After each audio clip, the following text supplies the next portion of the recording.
이전보다 예수님을 더 사랑하게 되는 시간, 복음 에세이 오늘은 25번째 시간입니다. 여러분, 선선한 가을이 찾아왔습니다. 하나님과의 관계가 더 깊어지는 가을이 되기를 소망합니다. 하반기에도 하나님은 여러분과 함께 하십니다. 우리의 길을 인도하실 거예요. 함께 주님을 기대합시다. 오늘은 물이 그 주인을 만나다 라는 제목으로 첫 번째 시간입니다. 요한복음 2장에 나오는 가나 혼인잔치의 예수님의 기적에 대한 이야기인데요. 제가 오늘 요한복음 2장 1절부터 11절까지 먼저 읽어드리고 함께 나누었으면 좋겠습니다. 사흘째 되던 날 갈릴리 가나에 혼례가 있어 예수의 어머니도 거기 계시고 예수와 그 제자들도 혼례의 청함을 받았더니 포도주가 떨어진지라. 예수의 어머니가 예수에게 이르되 저들에게 포도주가 없다 하니 예수께서 이르시되 여자여 나와 무슨 상관이 있나이까 내 때가 아직 이르지 아니하였나이다. 그의 어머니가 하인들에게 이르되 너희에게 무슨 말씀을 하시든지 그대로 하라 하니라. 거기에 유대인의 정결 예식을 따라 두세 통 드는 돌 항아리 6이 놓였는지라.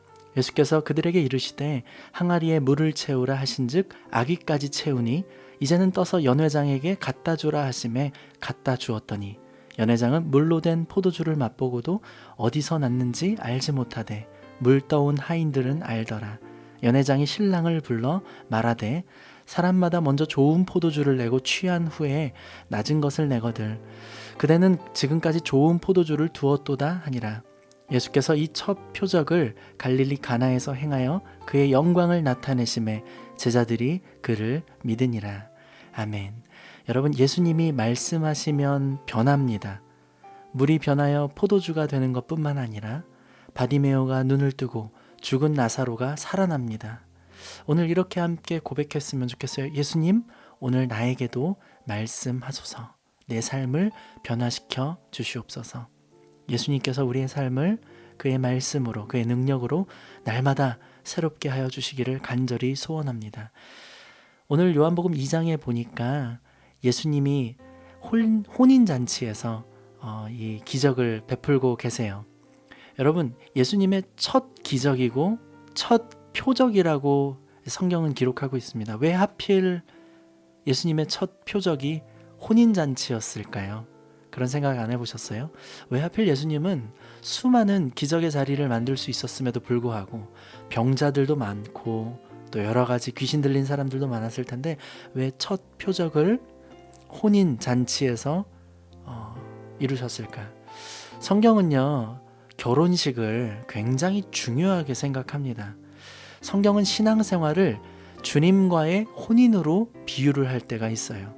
그만큼 하나님께서는 가정과 결혼을 매우 중요하게 여긴다는 것을 우리가 알 수 있습니다. 국가는 사람이 만든 제도이지만 결혼은 하나님이 만드신 제도예요. 좋은 가정을 이루는 것이 하나님의 뜻과 섭리입니다. 우리 모두에게는요, 사명이 있어요. 주님 안에서 건강한 가정을 세워가는 것이죠. 저와 여러분들 모두가 이 하나님의 비전과 이 사명을 깨달았으면 좋겠어요. 하나님은 여러분들을 통해서 믿음의 가정을 이루기를 원하십니다.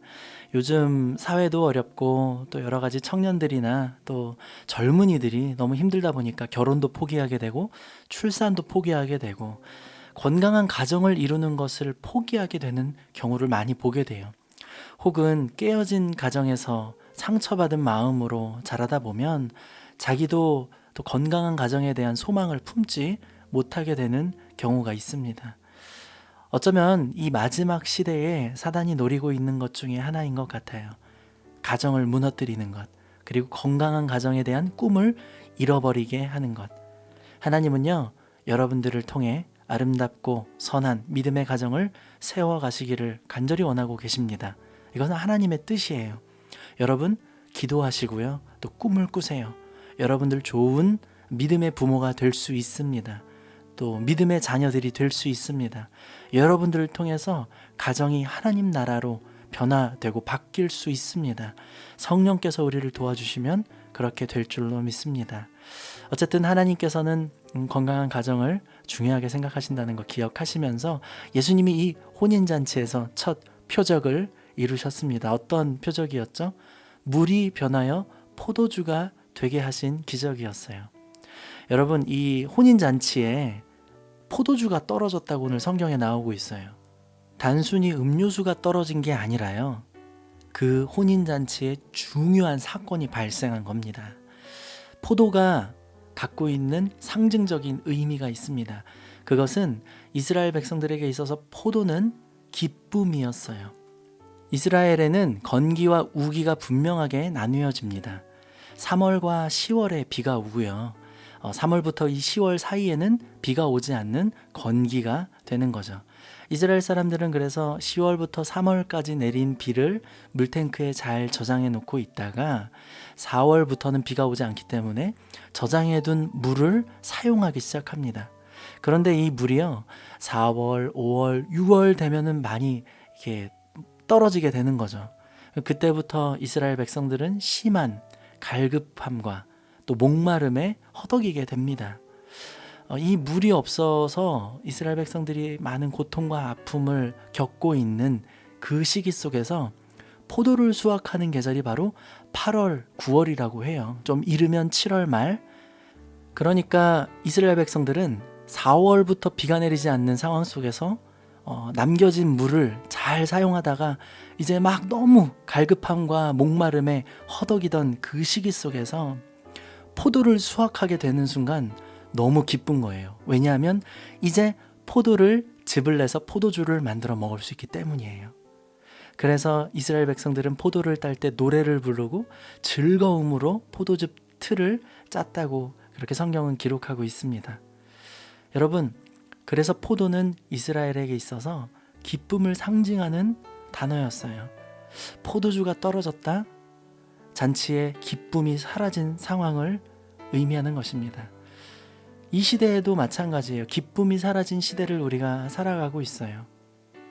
여러 가지 사회 환경 때문에 혹은 여러 가지 조건들 때문에 기뻐하지 못할 때가 많이 있습니다. 예수님께서 오늘 물이 포도주로 변하게 하신 그 사건을 통해서 우리에게 선물해 주신 것이 있어요. 그것은 무엇이냐면 우리의 잃어버린 기쁨을 회복시켜 주신 것입니다.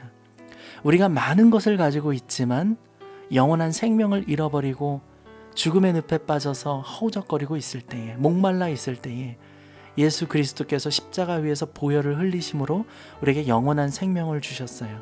영원한 생수의 강물이 되어주셨어요. 주님이 우리의 기쁨인 것이죠. 여러분 삶에 예수님으로 인해서 기쁨이 회복되기를 간절히 소원합니다. 예수님 믿고 뭐가 바뀌고 뭐가 잘 돼서 기쁜 것이 아니라 구원의 이름, 능력의 이름, 예수 그리스도의 그 이름이 우리에게 주어진 그 사건 때문에 우리가 기뻐할 수 있는, 기쁨이 회복될 수 있는 오늘 저녁이 되었으면 좋겠습니다. 다음 주에 한 번 더 이 이야기 나누도록 할게요. 여러분, 오늘도 좋은 밤 되시고요. 예수님 안에서 너무너무 사랑하고 축복합니다. 지금까지 복음 에세이의 진행자, 저는 권복음 목사였습니다.